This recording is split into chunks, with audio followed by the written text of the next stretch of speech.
Hello and welcome to the lecture number 5 of this course.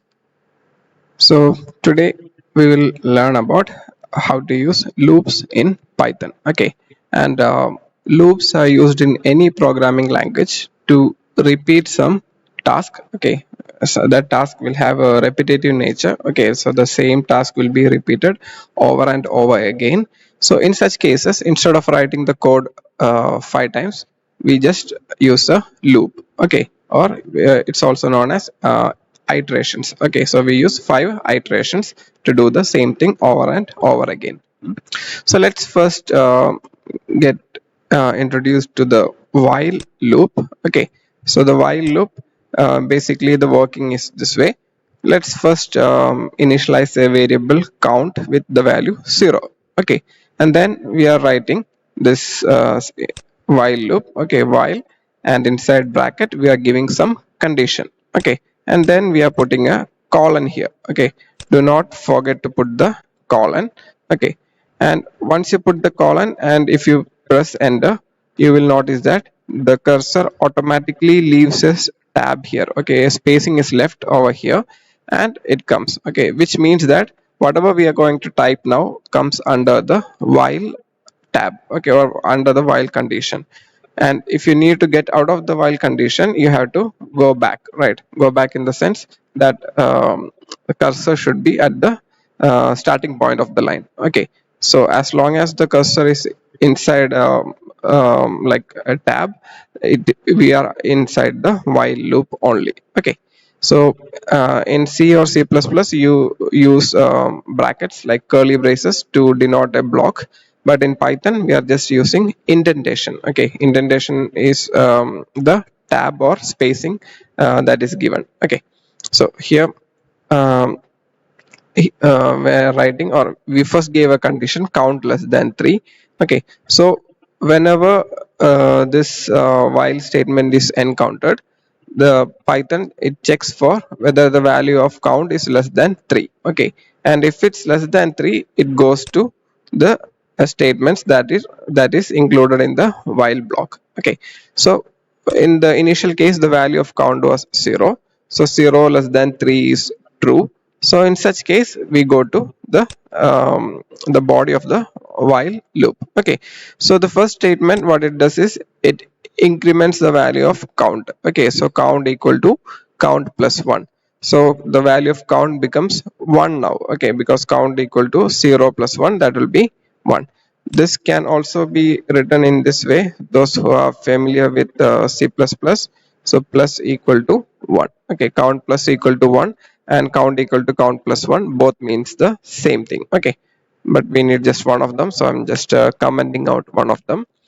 And now I'm just printing currently at iteration, and I'm printing the count value. Okay, and when this condition is false, okay, so whenever the value of count is greater than or equal to 3, then in such cases we go to this else block. Okay, so whenever this while condition exits, we will be coming to this else condition. Okay, so I'll just run this now. You can see, so initially the iteration, the value of count becomes 1 because we started with 0, but we first incremented it. Okay, so we first made it incremented by 1, then only we printed the value. Okay, so that's why it's starting at 1 only. And then in the second iteration the value was incremented to 2, and in the third iteration the value was incremented to 3. Okay, so at that point we will stop the iteration. Okay, because the value of count will be, when the count value becomes equal to 3, this condition is no longer true. Okay, because yeah, 3 is not less than 3, right? So that is a while loop. But generally, for looping we prefer another loop known as for loop, and while loop may not be commonly used. Okay, but in some cases we might need while loop also. Okay, that's why I'm just talking about while loop also, right? But we will focus more on for loop. So this is the second kind of loop in Python, and this is really important. So um, here what we write, or the syntax for that is, for I in, you have to use the function range. Okay, so range in bracket 3. Okay, so what this code does is, and then we are putting the colon and then writing the statement, print the value for I is like the value of I, right?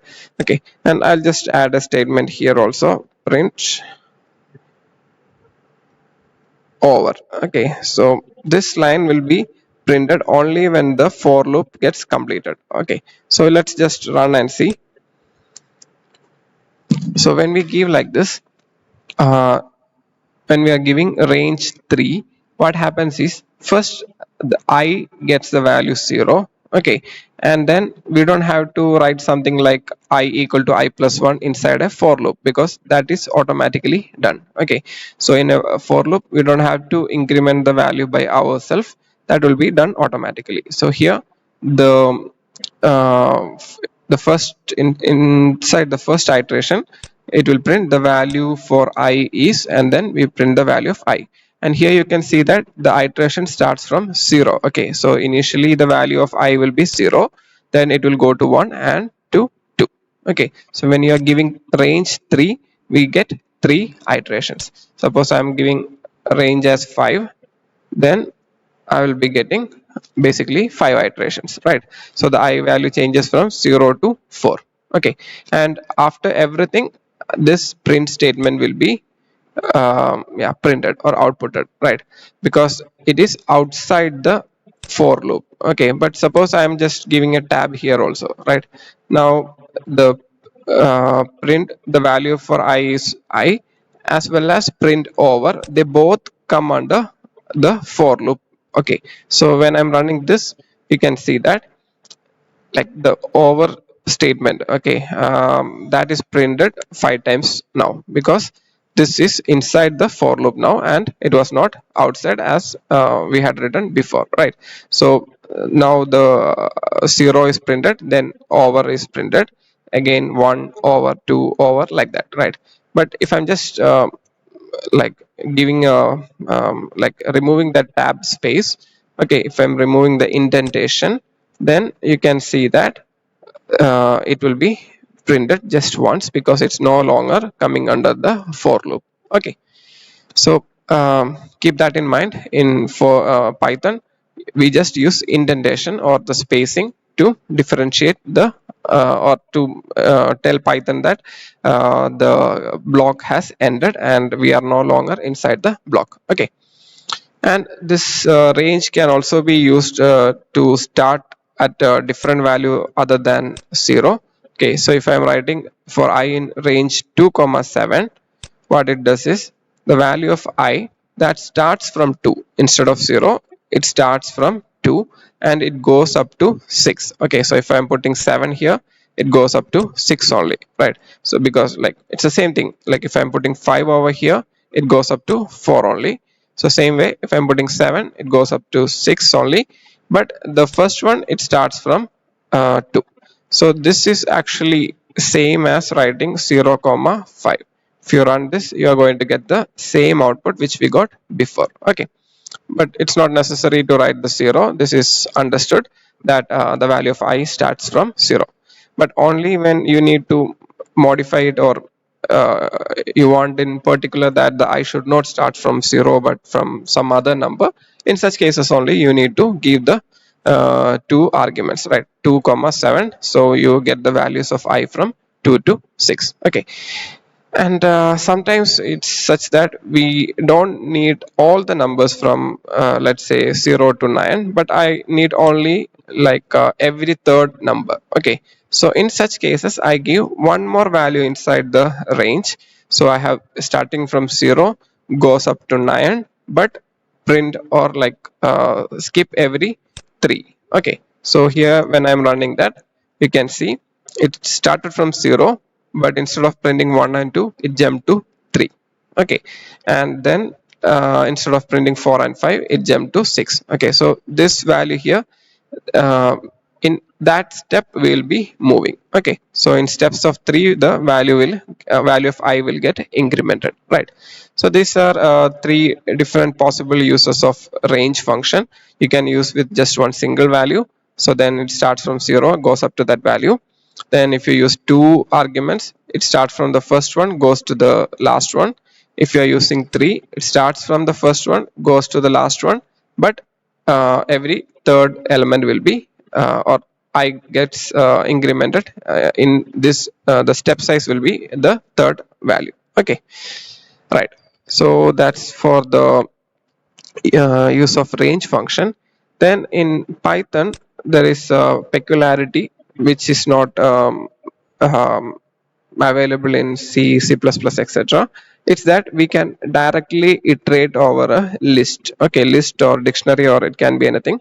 So if I'm giving this or if I'm declaring a list known as fruits equal to apple, mango, etc., and if I simply write for I in fruits, okay, if I write that and if I print it, the value of I will be like all the values or all the elements inside that list. Okay, and it will be in a like in the first iteration the value of I will be apple, then in the second iteration it will be mango, like that. Okay, so this is one possibility, and many application of this will be coming up. So make sure you are familiar with this type of for loop also. Okay, it's exactly the same actually, but here we are giving some value to I, like numerical or index values, like from 0 to something, but here instead we are giving I direct values in a list. Okay, so but suppose sometimes what happens is we need the value in the list. Okay, and we also need the index. Okay, so when you are saying apple, I might need the value 0 also. Okay, and if I'm saying mango, I need the value 1, and when I say banana, I need the value 2. So I need the index values also. In such cases you can use a for loop in this format. We can write enumerate and then the list name. Okay, so when I do that for I comma j, okay, there are two here now, not just I. For I comma j in enumerate fruits, that what happens is I get all the index values and j get all the fruit values. Okay, so the whatever the value is inside the list. So if I run this, you can see the current fruit is I'm printing j, at location I'm printing I. Okay, so here you can see the in the first iteration the value of j was apple and the value of I was 0. Okay, so um, please pay attention that the first one will be the index. Okay, the first variable will be the index and second one will be the element in the list. Okay, so when you're using enumerate, you can get both of them, uh, the element in the list as well as the index of the list. Okay, and sometimes we have a two-dimensional array. Okay, so in such cases we might need a nested loop. Okay, that is one loop inside another loop. Okay, so here you can see there is one loop over here, and inside that block you have another loop. Okay, so this print here, this statement, it's written after two indentation or two spacing. Okay, two tabs, right? So what happens now is the elements of mat, the list mat elements will be the like again list only. Okay, the first element is a list 1 2 3, the second element is another list 4 5 6, the third element is another list 7 8 9. Okay, so when you are writing for I in mat, that means in the first iteration the value of I will be a list 1 2 3. Okay, so I need to loop inside that also, so I'm giving a second loop for j in I and I'm printing j. Okay, so when I do that, I'll just comment this out for the time being. So now I just run the code. So I'm printing this new row to just differentiate like to identify that we are in the beginning of the outer loop. Okay, so here now we are in the outer loop. Then for j in I prints 1 2 3, and then that loop is over. Okay, because I had only 3 elements. Okay, I can just print I also here, so you can see what's happening. So if I print I, so you can see I is a list now, and then what you're doing is you have a second loop for iterating over the values in that list. Okay, so I print 1 2 3, then in the next iteration I have 4 5 6 as the value of I, and then for j in I will get all the individual elements of the new I. Okay, that is 4 5 6, like that, right? Okay, but this same thing we can, if you want to write in a index form, we can write in this manner also. Okay, for I in range 3, for j in range 3. Okay, so now the value of I goes from 0 1 2, and here the value of j goes from 0 1 2. Okay, and now we can print like a two-dimensional matrix or two-dimensional array. Okay, so the exact same result we get for this line of code also. So here you sorry, I actually I commented out mat, but since that was already in the memory, this code worked. Otherwise this code would not have worked. um, so here you can see new row 1 2 3, new row 4 5 6, like that, right? So here we used the range one, but here we had used the for I in the list kind of for loop. Okay, so I hope using for loop is clear, and I want you to try out few examples by your own.